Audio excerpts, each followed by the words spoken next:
What inspired you to dance? To all of us? All of it. Okay.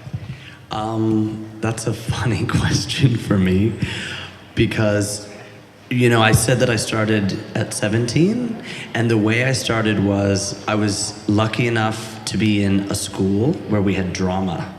So I, through all my school, did acting and drama. And all of a sudden, in my last year of school, they were like, we're gonna do a chorus line. And if you know what that show's about, it's about dancing. None of us were dancers. So this choreographer came in and taught us how to dance while we learned the show. And she said to me, oh my gosh, you pick it up really fast. Have you ever thought of being a dancer? And I was like, well, I just got into school for pre-med. I'm gonna be a doctor. For real. And my parents were like, you just got into school for pre-med, you're gonna be a doctor. And I said, but I really love this dance thing. This is so cool.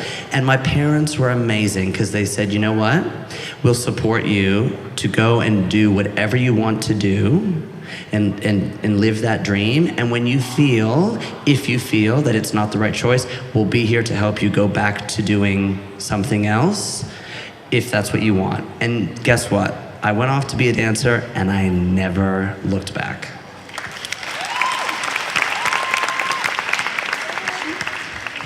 Okay, so because I started dancing when I was 3, it was always just something that I loved, but my focus then was ballet. And I was enrolled to go to White Lodge in London to the Royal Ballet School.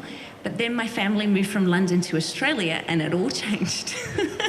I got introduced to a woman called Cheryl Ansell and suddenly I was doing African jazz, down the room, scratches, head rolls, improvisation, and I fell in love with moving. I absolutely fell in love with moving, and ballet, I still loved it, but it was moving as well. And my love for dance really from that point, from 11 years old when my family moved me to Australia, just went from here to there. Good old African jazz. Mine's a bit hard because I started when I was really young as well, but I do know from a story from my mum is that I thought when you went to ballet school that you pack your bags and you move to ballet school. So I was actually really excited. I thought, okay, I'm leaving home now.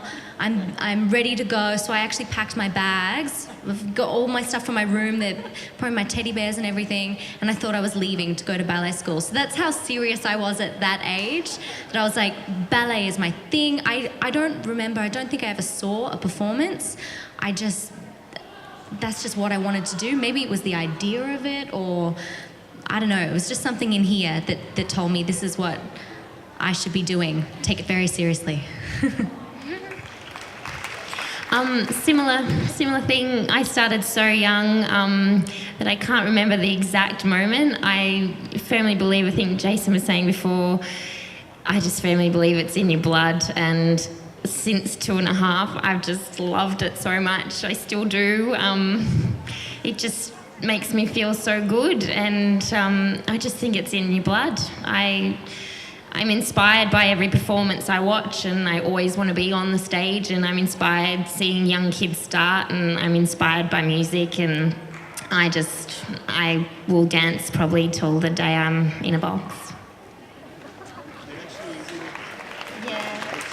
Anything about the genetics study that they just run at the Hebrew University in Los Angeles, and I didn't know anything about it. They'd run a genetics study on dancers, so they tested the genes of dancers, and they found, out of the group of people that they tested, that the dancers that they tested have a gene that the rest of the world doesn't have. This is what, if you trust I'm just telling you what I heard from Women's Day, so we need to probably all go and check this out. In fact, two genes, and they've nicknamed it the Gene Kelly gene. So I agree though, we're all the same. There's so much nodding. Have you noticed how much nodding's going on the couch? We all agree with each other about everything because we're all the same. I believe I was born to dance. I believe that it's what I'm meant to be doing in the world. I think even if I went off track, I would have been brought back to it in some way because, I don't know if you believe in fate or destiny, but I think it's my destiny and my fate to be doing what I'm doing. So that's why I'm the lucky one. Amen. I think for me, like my religion growing up was Michael Jackson.